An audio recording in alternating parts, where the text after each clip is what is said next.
আজ আমি পমফ্রেট মাছের একটা রেসিপি করছি, সেটা তোমাদের দেখাচ্ছি। দেখো, আমি প্রথমে পমফ্রেট মাছগুলো ভেজে নিয়েছি, হালকা হালকা ভেজেছি, খুব একটা লাল ভাজিনি। গ্যাসটা অন করেছি, তেলটা গরম হলে কালো জিরে অল্প একটু ফোড়ন দিয়েছি।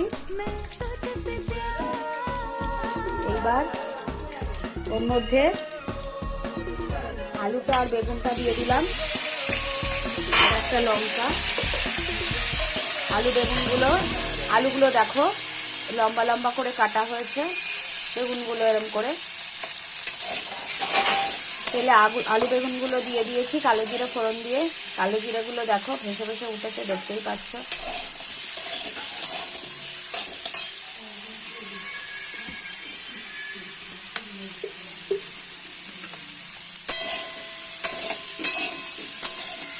এটা হাই ফ্লেমেই করবো আপাতত।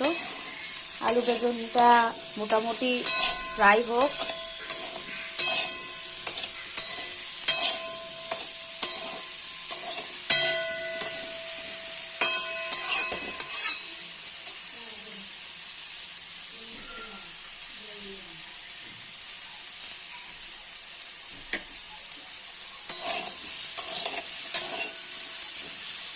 আমি দুটো লঙ্কা দিয়েছি, লঙ্কাগুলো সামান্য একটু ফেড়ে দেবো।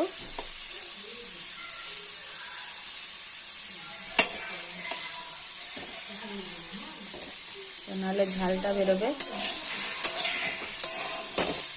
এটা দিয়ে আমি আমার বাচ্চা মেয়েটাকেও খাওয়াবো, তো হালকা হালকা ভাজা হোক।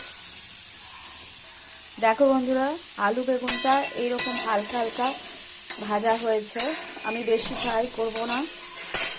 এবার মশলা দেবো।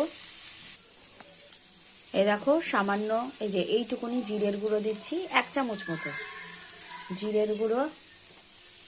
তোমরা বেশি দিতে পারো, জিরের গুঁড়োটা একটু বেশি দিলে ভালো লাগবে। নুন দেব, এই যে নুন দিলাম। নুন আরও লাগবে, সেটা পরে দেবো নুনটা আরও লাগবে। এই যে হলুদ গুঁড়ো দিলাম। এবার এর মধ্যে একটু জল দেব মশলাটাকে কষানোর জন্য।